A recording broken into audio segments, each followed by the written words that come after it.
Well, good afternoon, everybody. I want to welcome you to today's Bible study. We're glad you're here today.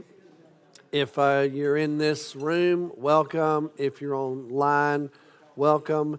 And go Rangers, right? That's what we're saying today. And we'll see what happens, all right?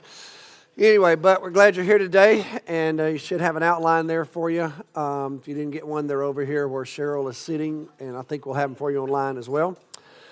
So today we're going to look at Genesis 39, Joseph, the trusted servant, is what I'm calling it. And as I put in your outline a couple weeks ago, just this little note, I put it back in there today, that the story of Joseph begins Genesis 37, and it'll now dominate the remainder of the book.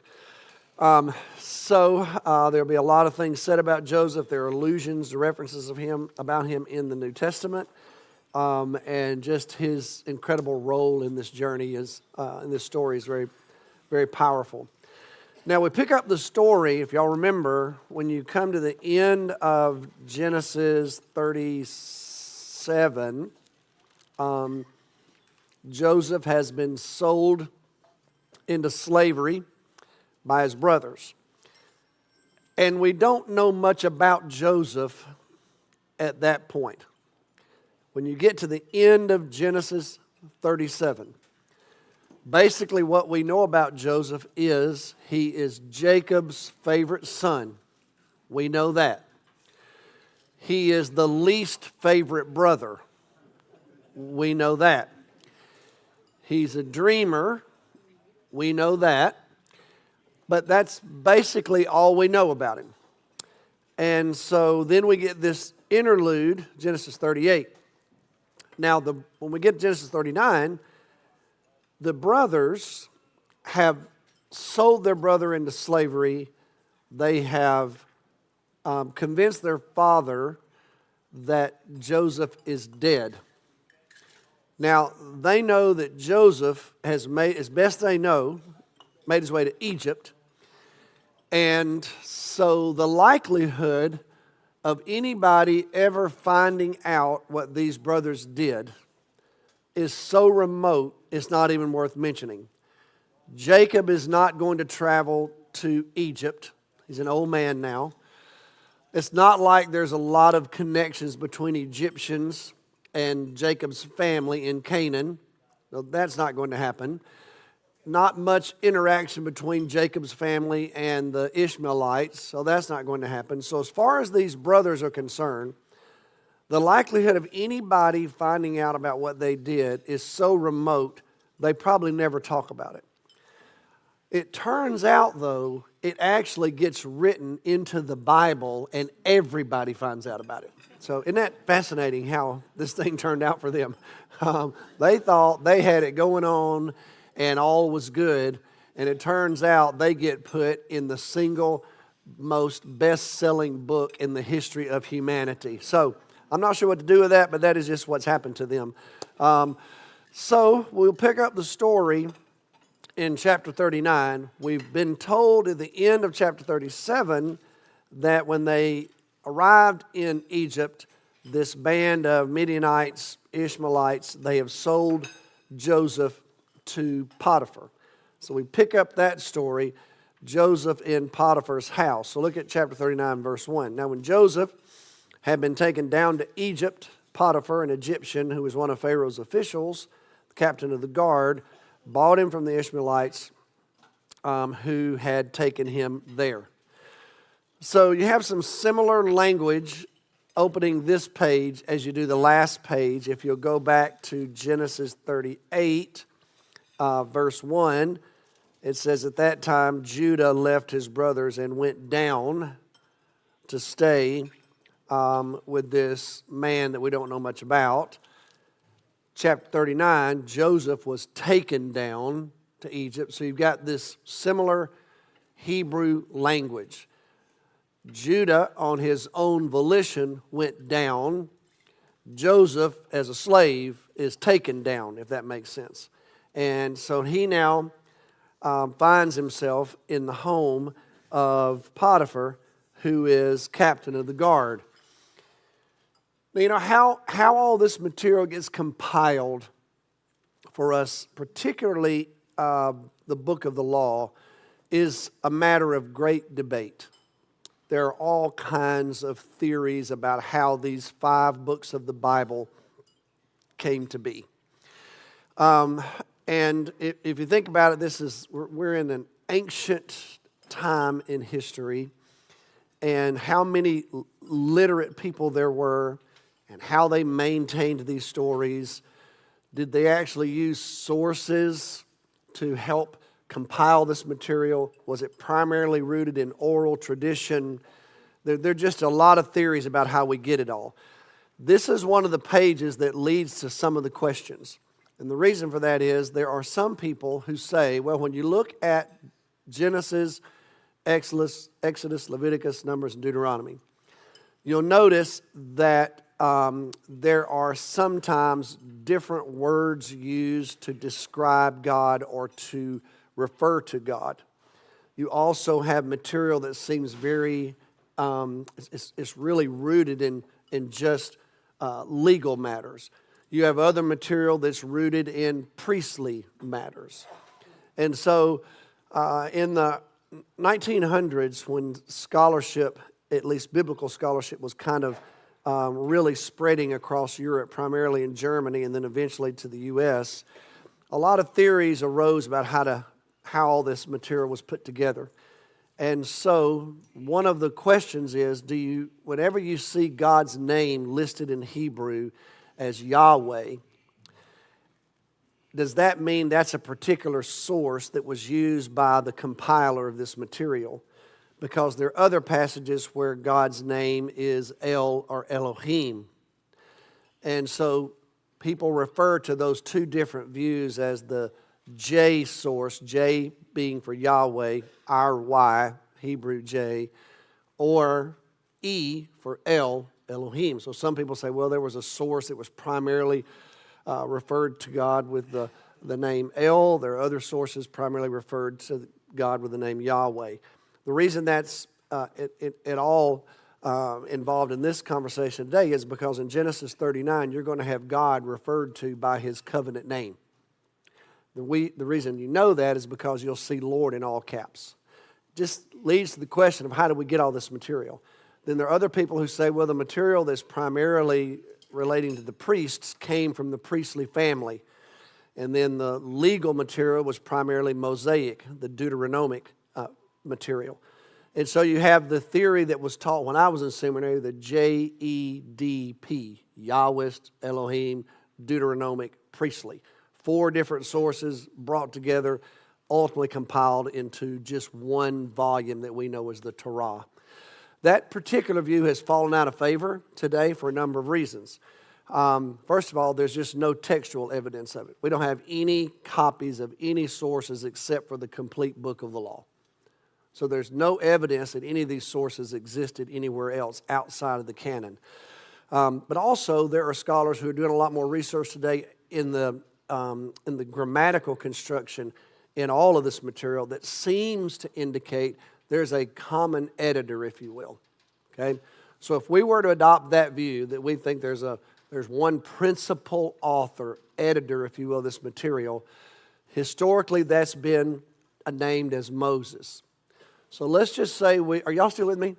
And the reason that this happens, y'all, is because we're looking at these ancient texts wondering, how in the world did we get these? You know, how did this come to be in the context in which they arose? But if we were to attribute this material primarily to Moses, I want you to think about that for a minute. If there's anybody in Israel who knows anything about Pharaoh's house and court, it would be Moses, right? Moses grew up in Pharaoh's court. He had knowledge of the inner workings. Even though he's many years removed from this story, he is connected to accounts like this because he's very familiar with the captain of the guard, or he's very familiar with Pharaoh's prison because he would have been reared some 400 years later, but still, he was still reared in that particular culture. I would ascribe to the kind of more traditional view that there is a single author, editor of all this material, and I believe that we would attribute that to Moses. So with that said, if that's true, these stories probably been handed down for centuries now, but there's some familiarity here because of the author's familiarity with the Egyptian culture. So with all that said, this is where Joseph is. He's in Egypt now. He's in a completely different culture, different language. He's a Hebrew slave, and the question is, what is going to happen to this boy? Now, the good news is you've already read ahead, so you know. But if you didn't know, this is some narrative tension here, because now we've got him away from his dad, and let's just try to figure out what's going to happen to this young man. So turns out Joseph is going to fare pretty well. I refer to it as the prosperity of Joseph. But the prosperity of Joseph is connected to several things. So look at verse 2. The Lord, notice Lord in all caps.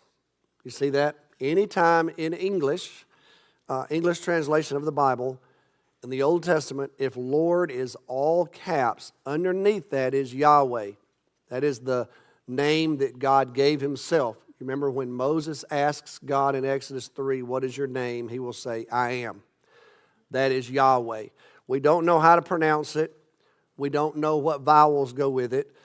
Because in Hebrew, when they first wrote Hebrew down, there were no vowels. If you want to study a hard language, I've already told you, I'll study Hebrew. It's written from right to left, has its own characters, and there are no vowels in the original text. And no spacing between the letters in order to save space on the documents that they used. So it's a fun language to try to figure out, I'll be honest with you. Some people believe you pronounce this as Yehovah. Y'all have heard that before, right? But that's a Latinized derivation of actually what the Hebrew, so all the Hebrew has is YHWH. We don't know what to put with it, okay? But nevertheless, this is the covenant name of God, and it's very important because it's used here in the Joseph narrative. We believe written by Moses. So basically what Moses is telling you is his God is the God of all, and his God is the one who's superintending this whole process. Okay? So the Lord was with Joseph so that he prospered. He lived in the house of his Egyptian master. Now that tells us something about the kind of slave Joseph was. In other words, he wasn't working out in the field. He wasn't working in the great building projects of the Egyptians. He's actually a house servant for this very influential person.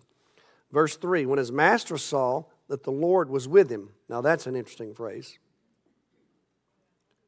When the Egyptian soldier noticed that there was something special about this man, that the Lord was with him, and that the Lord gave him success in everything he did, Joseph found favor in his eyes and became his attendant. Now he's promoted to not just being a house servant, now he's going to be the personal envoy, if you will, of Potiphar himself. Okay? Now, Potiphar put him in charge of everything, his household. He entrusted to his care everything he owned. From time to time, he put him in charge of his household and all that he owned. And from the time he put him in charge, rather, of the household and of all that he owned, the Lord blessed the household, rather, of the Egyptian because of Joseph. The blessing of the Lord was on everything Potiphar had, both in the house and in the field. So Potiphar left everything he had in Joseph's care, with Joseph in charge, didn't concern himself with anything except for the food he ate. Now, these two men come from completely different cultures. Potiphar's probably not going to let a Jewish shepherd determine his diet. He's an Egyptian, so they have a different palate. But besides that, Joseph's in charge of everything. And notice how God is with Joseph and he is prospering in every way. God told Abraham, through you, I'm going to bless all the families of the world. So not only is Joseph blessed, but Potiphar is blessed, just because of his association with Joseph. So this is a fascinating story. How long this took, we don't know.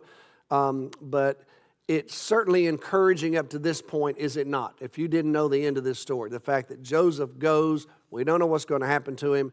He could have been sold to just about anybody you could think of in Egypt. He gets sold to this guy, and once he is sold to this guy, the next thing you know, he starts succeeding in this guy's eyes. God gives him favor, and ultimately he finds himself in charge of the captain of the guard's house and affairs. So, as I put in your outline, the Lord was with Joseph. He now has prospered in every way. However, we have a little twist in the narrative, and that is Potiphar's wife. I want you to notice this very fascinating thing. This is the only man I know of in the Old Testament that's referred to this way. End of verse 6. Joseph was well built and handsome. What a great phrase. Isn't that awesome? That phraseology typically was used in Hebrew to refer to women, not men. But in this case, that's who Joseph is. And notice, after a while, his master's wife took notice of Joseph and says, "Come to bed with me." So now Joseph is in a quandary because he's a servant. And his authority ends with Potiphar and Potiphar's wife. Potiphar did not put him in charge of his wife, right? His affairs, his household, just managing day-to-day operations in his home. But Potiphar's wife was a free agent. She could do whatever she wanted to do. But I want you to notice what we're going to learn about Joseph. Look at verse 8. But he refused. "With me in charge," he told her, "my master does not concern himself with anything in the house. Everything he owns, he's entrusted to my care. No one is greater in this house than I am. My master has withheld nothing from me except you, because you are his wife. How then could I do such a wicked thing and sin against God?"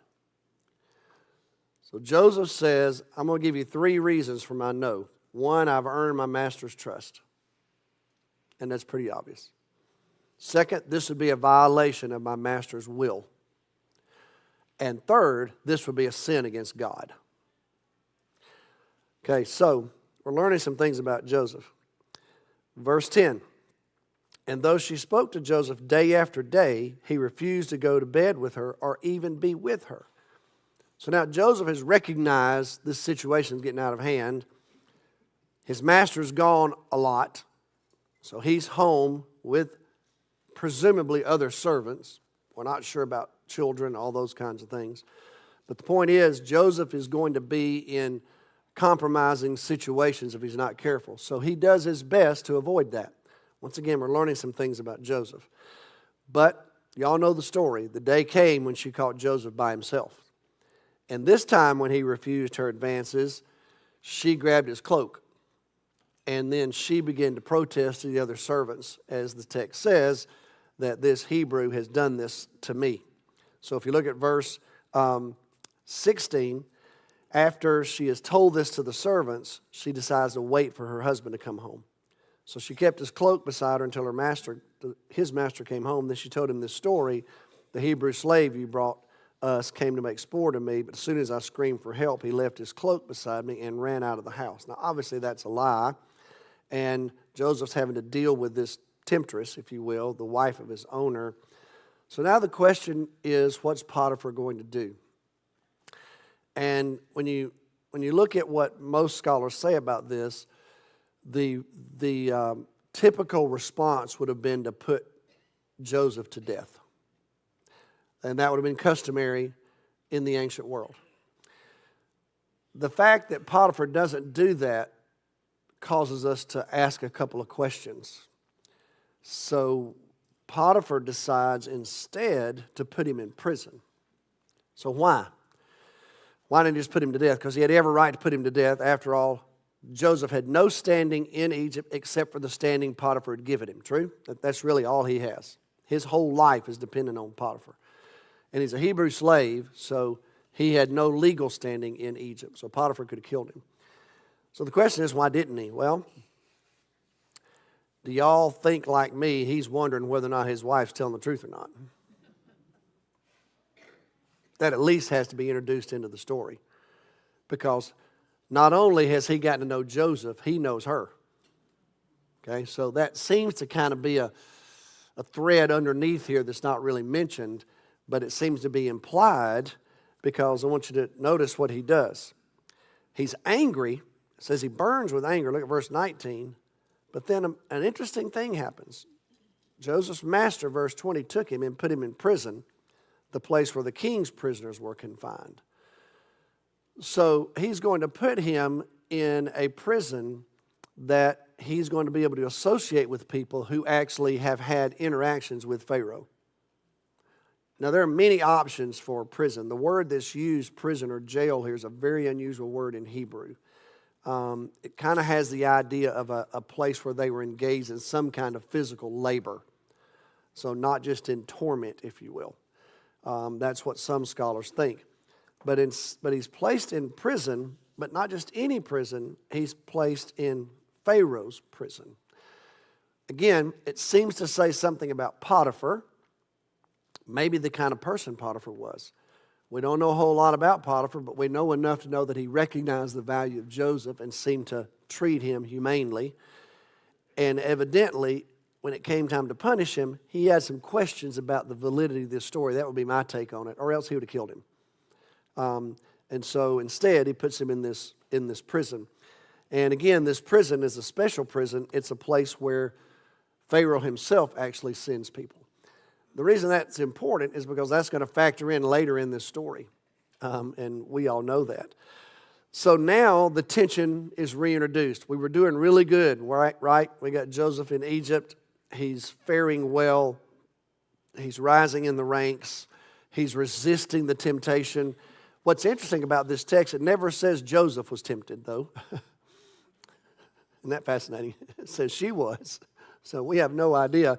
And Moses doesn't tell us that she was well built and handsome. That's the phrase you normally have for women in the Old Testament. It's an interesting phrase. It has to do with beauty. There are places in the Scripture where a woman is referred to as being beautiful. Well, that's not used to refer to her. It's used to refer to Joseph. So we have no idea who this woman is really or what she's like. And it doesn't tell us about Joseph's sense of her. It just says she was after him. So there's a whole lot we don't know here. But the point is, he's now finding himself in jail this time. He's not just a slave. He's a Hebrew slave in jail. So now the situation is dire. But notice what the text says. Joseph's master took him, verse 20, put him in prison, the place where the king's prisoners were confined. But while Joseph was there in prison, notice, the Lord was with him, and he showed him kindness and granted him favor in the eyes of the prison warden. So the warden put Joseph in charge of all those held in the prison, and he was made responsible for all that was done there. And the warden paid no attention to anything under Joseph's care because the Lord was with Joseph and gave him success in whatever he did. So, as I put in your outline, if it's possible to say that Joseph prospered in prison, I put prospered in quotes because I don't know that's the best way to put it, but it does say that he was given success. But notice what else is said. The Lord was with him. So, again, we'll stop right there because it ends with a little bit of tension. So here's just some things to consider. As I said when we ended chapter 37, all we knew about Joseph was he was the favorite son of Jacob, and he was a dreamer. We knew that. Well, we have found out a little bit more about him, haven't we? And he stands in stark relief to his brothers. His brothers, who are going to become the tribes of Israel. First, we're going to kill him. Then they sold him into slavery. Now, if you want to know a little bit more detail about his brothers, well, then you got Genesis 38, the story of Judah, who ends up having a baby by a woman that he thought was a prostitute, and nobody even condemns him for engaging with a prostitute because his wife was dead. Isn't that fascinating? But when it turns out that it's his daughter-in-law, he's not even worried about that. He's more worried about the fact that he's been duped by a prostitute than he is about the immorality of engaging in sex with a prostitute. Are y'all with me? So what all am I find out about Judah? A whole lot in one page. And then when they find out and to tell you about himself, when he finds out that she is pregnant, he says, well, bring her out and we'll burn her. And sure enough, they do, and she's pregnant with his babies eventually. And then he has to change his tune, as my mama used to say. And he has to retract that and then decide what to do. And we're talking about Judah, right? Judah, okay? And so then we start hearing about Joseph, and what a contrast between Joseph and Judah. Joseph is actually given the freedom and the opportunity to engage in a sexual relationship, not with a prostitute, but with the wife of his master, who seemingly found him in favor and presumably would have taken care of him if he'd have chosen to enter into that relationship with her. Doesn't that seem to be what's happening? And Joseph, not only is he going to refuse that, Joseph is going to say, that's actually a sin against God. So that leads to the second point to me. Now I'm watching Joseph, his maturity, his integrity, his moral courage, his humility, his trust in God are all on display in this story. And Joseph is growing in stature here. No wonder he's such a beloved figure in the Old Testament. As a matter of fact, as I said to y'all earlier, some people even look at him as a Christ figure because of the role that he's going to play in the ultimate redemption of his family. But regardless, this young man is growing in favor with us. And I'm grateful that we get this story told so plainly to us, that we get to actually see his courage on display, his morality on display, his integrity. We don't sense at this point, at least according to the text, any bitterness in Joseph. Isn't that fascinating? There's no reference to it. I don't know how y'all would have felt. Had you been sold by your family as a slave in Egypt and now you find yourself in jail, how would you feel? I'm trying to imagine how I would have felt. Betrayed, alone. There's so many emotions that would have swept over. Desperate, probably willing to do anything. But none of that seems to be the case with Joseph. There's something about the character integrity of Joseph. I would tell you that that's going to play well in the rest of Joseph's life. The fact that those characteristics are already in him and they're being refined. But don't miss this. The presence and the sovereignty of Yahweh is apparent in this story. The Lord was with him. How many times does it say that? And the Lord was with him. And the Lord was with him. And other people noticed the Lord was with him. And so this plan where God told Abraham many years earlier, your descendants are going to go live in a strange land and they're going to be gone from the promised land for this season, and then eventually will return. Well, right now we're setting the stage for that. Something is happening here. So the hand of God is at work here. God's hand is at work on a human stage, allowing human beings to continue to live on that stage somehow and not violating their free will per se, but his sovereign plan is in place and his protective hand is in place. And I've said to y'all before, I don't believe that's just true in the past. I believe that's true in the present. As y'all might imagine, with everything that's happening in Israel right now, I've had numerous people ask me, is this the end of the world? You know, is this where we are? Well, y'all might imagine, anytime anything major happens in Israel, Western Christians begin to address that question. For example, if you were to go back and study sermons and literature after World War II, when the Allies decided in 1948 to allow Israel to become an actual nation again. Y'all know, I don't know how many of y'all remember that, but you've read about it, okay? Well, that was a huge decision, true, because you had this group of people that had been living in that part of the world, and they were given a Latin nickname. You know, they were called the Philistines, which was a name that kind of just covered everybody. But y'all know in Latin, Philistine is Palestinian, so the Palestinians are just Latin for the Philistines. So that name was given to this group of people who live in that piece of real estate. And when the war is over, after all the atrocities that had been committed by the Germans, particularly with the attempted genocide of the Jews, there were just so many factors at play. The Allied powers decided to reconstitute Israel in 1948. Y'all know this story, right? And so once that was done, if you go back and study the debates that took place theologically in the late 40s and early 50s, guess what they were talking about? The end of time. Israel's been reconstituted.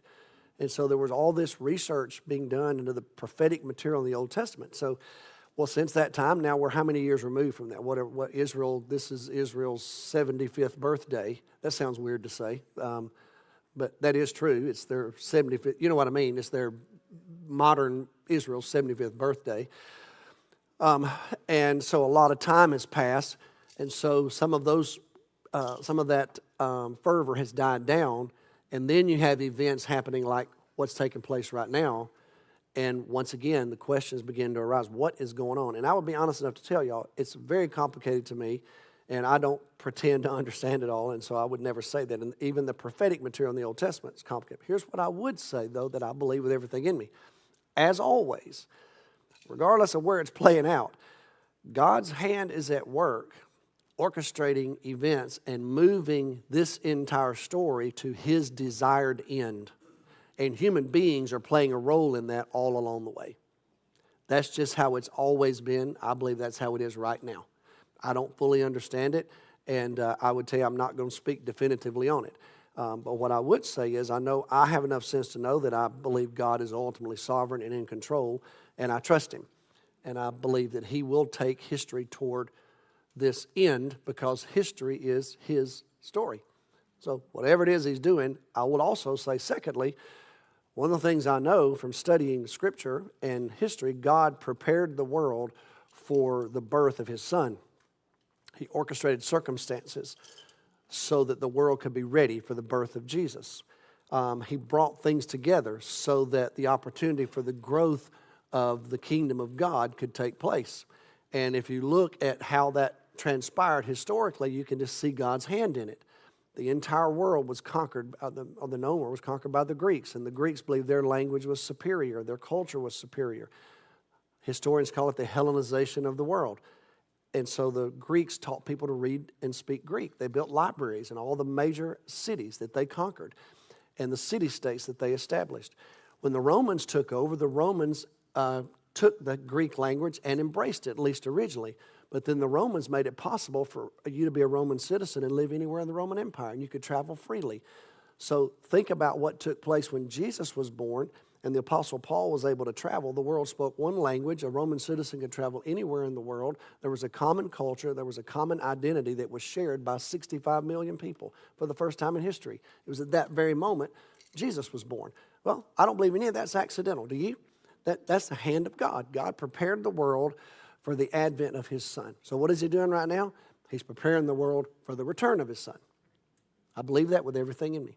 Now, I don't know how everybody factors into that. I know that a lot of people like to read things in sometimes and get all excited about it. What I would tell you is what we're supposed to be doing is do exactly what the angels told the people who were standing there looking into heaven when Jesus ascended into heaven. Everybody was standing there looking, and you remember what the angels said? Why do you stand here gazing into heaven? This same Jesus will return just like He left. Well, how did He leave? Unexpectedly. Right? He left unexpectedly. So in other words, get to work.